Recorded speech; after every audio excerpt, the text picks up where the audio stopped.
Hi, I'm Emerald the Quilter. Welcome back to my channel. Today I'm going to show you how to make the Icebox cookie quilt block from the Perfect 5 Quilts book written by It's So Emma. And at the end of my video, I will show you my completed sugar cookie quilt. It has binding on it. I can't wait to show it to you. So if you liked my previous videos, please like and subscribe and stay tuned to the end. I've got my cutting materials out and I wanted to show you the remaining binding that was left over. So I've got that pinned and here's what my scrappy binding looks like. I happen to have two just laying around. Here's one. This fabric is a variety of collections by Edita Sitar Laundry Basket Quilts. And then this is my oldest scrappy binding from when I started quilting years ago, and this is just a mix of different fabrics from Joann's. And this roll used to be like this wide because I did not know how to calculate binding back then, and I've used it now on like 2 or 3 different quilts, and I still have plenty more for another one. So there they are. And we're gonna first start by cutting our A blocks, and I have 4 charms stacked out, and on this charm pack the edges actually are pretty much on the 5-inch line on all 4 sides. And so I've got my letter A alphabet ready to go, and I'm going to cut 2 rectangles from each Solana print. The ruler I'm using is by Creative Grids, and it's a 2.5 by 6.5 inch ruler, and it just says, "I love my quilty friends."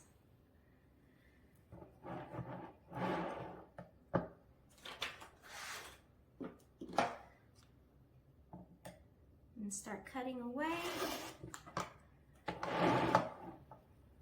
2 equal triangles, rectangles. These are my A's.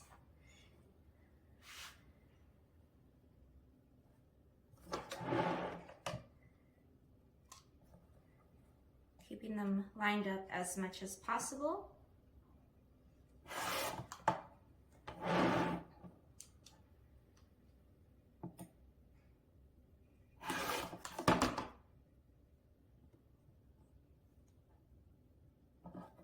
Are those the same? Yes, they are. One just looked a little bit wider than the other, but they're the same. Okay. Gotta be careful, gotta be careful.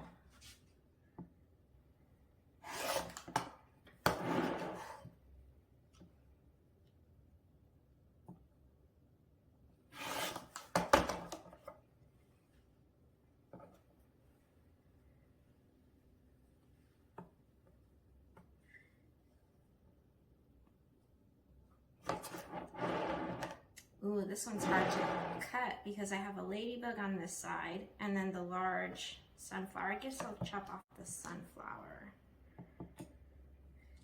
Even though that ladybug, it's gonna get sewn mostly into the seam. At least it'll peek out.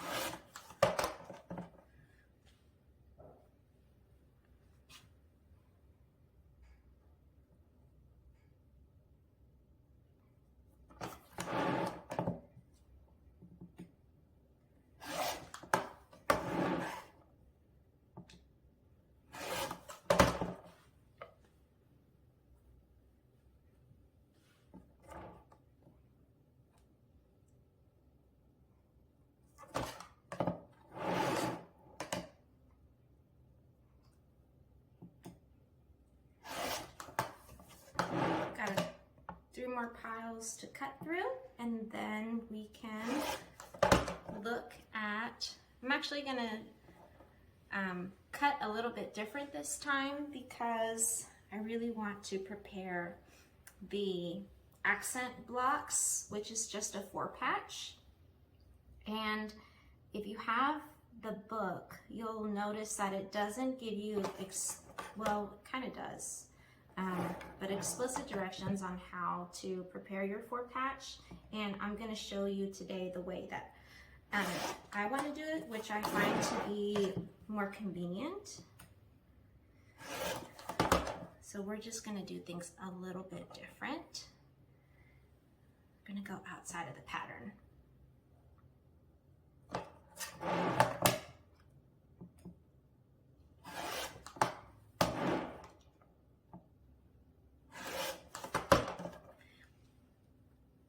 And one more.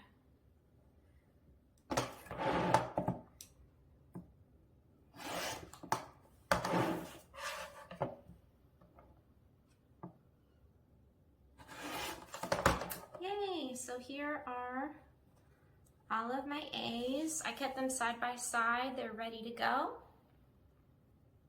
And I'm gonna move these things out of the way. I don't know what I'm gonna do with these.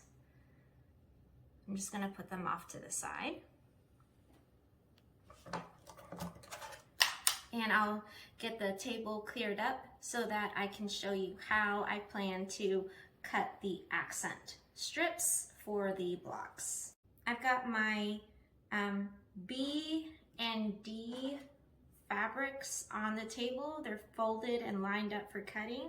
Now, as I said previously, instead of cutting them up in preparation for the 4-patch and then isolating them onto my design board, I'm going to leave them as strips and then pin those strips together. So I'll show you how to do a 4-patch that way. And you're going to need 5 equal strips of your accent fabric and your background fabric. Now, you'll see that I've laid both of them out on the table together, and there's 8 layers total. And I would never go higher than 8 layers, and you definitely need a new blade on your rotary blade to do this. So make 5 equal cuts. Okay. I'm gonna finish cutting these strips out for you, and then I'll bring you in closer to see how I pin them. And these are glass head pins that I really like. And we'll take a look at that. Okay, I've cut my equal strips, and look at that. I barely just had enough to make the accent units. And this is going to go in my scrap bin. So excited I was able to use it. And if I end up making any mistakes, I still have this, what used to be a fat quarter. So I've got some fluff there. So when making 4 patches, you could cut them into isolated squares and then sew all those units together. Or you could take your strips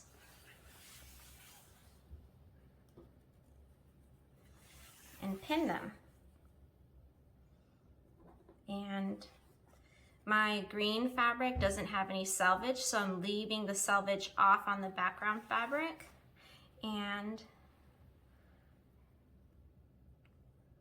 I go like this, all the way from this end to the other end. And I'm moving closer. I'll show you how I do one. And pinning strips when they're this long helps keep your seams straight, and it prevents your sewn strips from curving, because they do curve.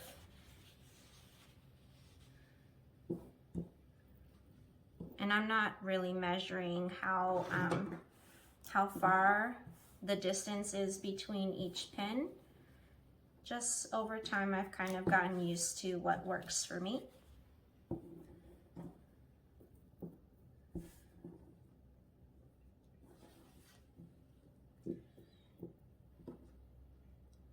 And when I'm done sewing these strips together, I'll take them to the iron and press them all flat. Okay, so there's the first one. And this strip I have 1, 2, 3, 4, 5, 6, 7, 8, 9 pins in. It won't take me long to do the rest. And you'll see that I have more green fabric than it is compared to the width of fabric of the background, just because this was from another project that I use and I had found in my, my stash. So I had cut that along the length of fabric in that project, which is why I have so much of it. So let me go ahead and finish pinning these for you, and then I will meet you at the sewing machine. So I have all my strips pinned down, and there were 5 equal strips with 1 accent fabric and 1 background fabric. And I have my stitch length set at 1.5, which is pretty normal for me, and I'm just gonna take them all through the machine.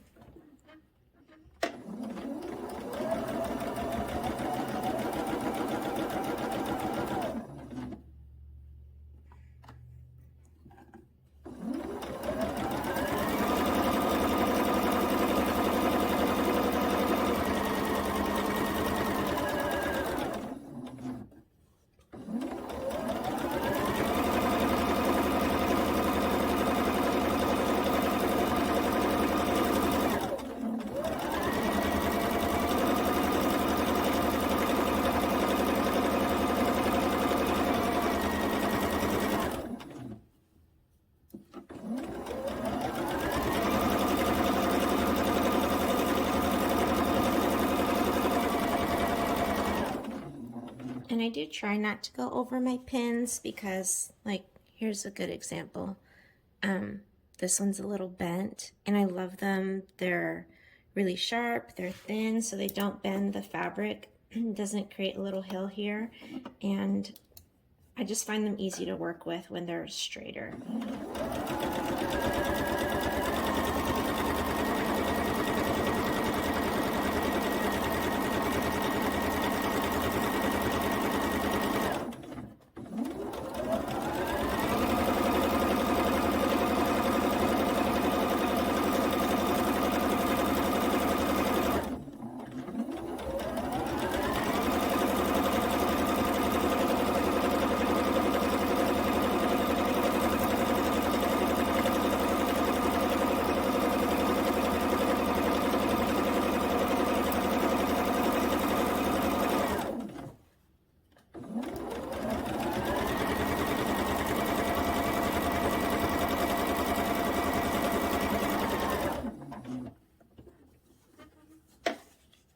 I'm just rotating that so that I don't continue sewing unnecessarily on the length of this accent fabric. And I have 4 more pieces to go.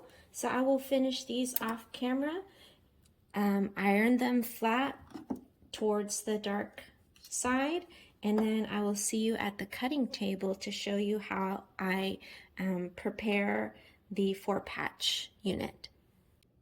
I finished sewing my strips together. This is what they look like, and I pressed my seams to the dark side.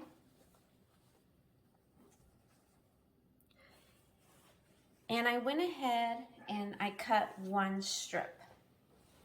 So follow your pattern to get your cutting measurements. And once you have all of them cut out, you'll take 2 together,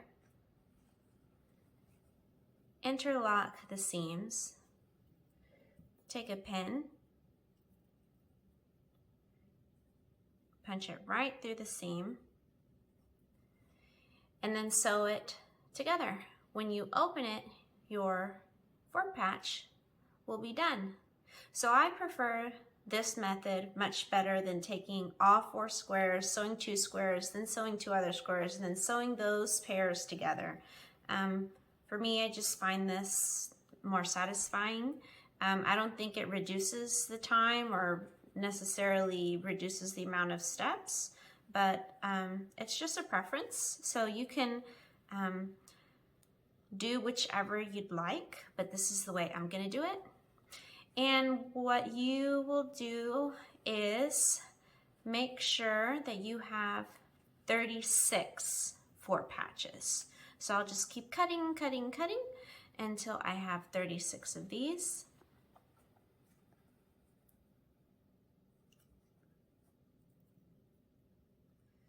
Okay. So once those are open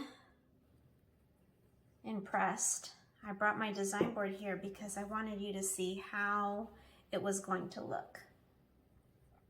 So this white square would go here, and then this would be sewn here. We'd actually need this, so these white squares are D's, and there's going to be one D unit here, and I'm just going to use that as a placeholder. For me, I find this method much easier because I'll have this unit completely sewn, and then I'll take this A to the 4 patch and this A to D, and then I think it'll just go by much smoother. I can complete the block all together instead of focusing on these 4 pieces individually. So I'm going to get the rest of my 4 patches cut, pinned, and sewn. I'm going to cut the remaining D's. According to your pattern, make sure that you cut your rectangular sashing that goes alongside the unit, and then in between each row, you're gonna need a longer cut of sashing. So pay attention to that. And then I will meet you back at the sewing machine to show you how I put this unit together. I'm at the sewing machine and I have my stitch length set to 1.5. I'm going to start by taking 1 4 patch and then 1 A and D together.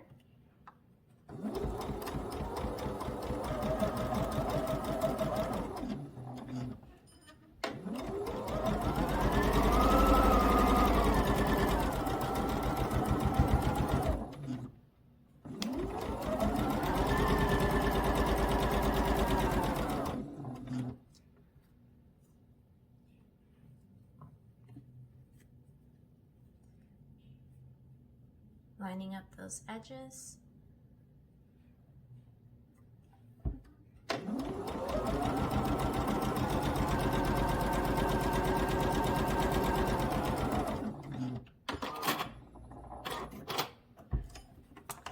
I'm going to use my side thread cutter to get rid of this leader I had that I used to just double check my stitches were going to be okay. And I opened all the seams, so there's all 4 open right here. I'm going to make sure that I have all the white squares going down diagonally.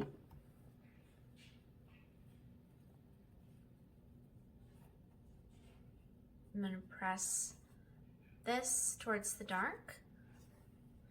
And I'm going to take the 4 patch and sew it to this A.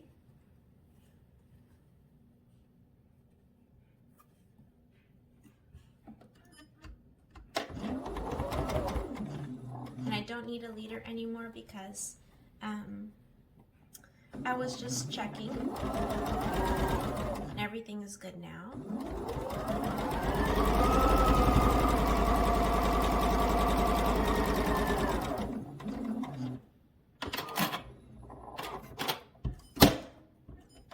Okay. I'm going to press towards the dark side, towards the A. And then I can take this unit and this chunkier unit together and interlock the seams. I will put a pin here.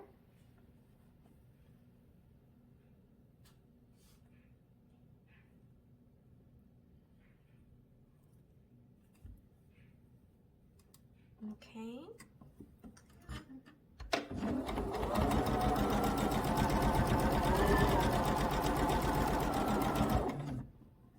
Take the pin out.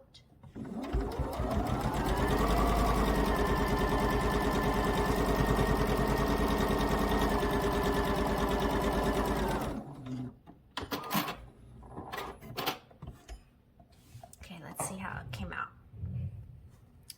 Looking good. There's my intersections. They all came out perfect, and I'm going to press these towards the upper rectangle. Okay, and that is how you make your Icebox cookie quilt block. So what you'll do is take all your remaining 4 patches and sew all of your units together to make a total of 36 of these. And so now that you've seen how to make your block, I'm finally going to show you my finished quilt from our last quilt. So here it is. My quilt is all done, binding is attached, and it took me a minute to figure out how to do this fold like I see in quilt shops, always looking so fancy, so nice, and I don't know if I did it right, but it looks great here in the corner of my sewing room. And let's look at this binding, because this binding is adorable. It's got like a neon green and then bright aqua stripes, and it just pops and looks great. I'm so in love with it, and it's gonna stay here for a while. And I can't wait to get our next quilt done. I think you'll find the Icebox cookie quilt block to be simple and quick, and I hope you enjoyed this video. I would love to see your finished sugar cookie quilts. If you would tag me on Instagram, I would love to see them and share them here on my YouTube channel. And in our next video, I will have all of these completed, and I'll share with you how to lay them out according to our Perfect 5 Quilts book by It's So Emma. So if you don't have this and would like to follow along, go ahead and grab one. And thank you so much for being here with me today. And I'll see you next time. Bye.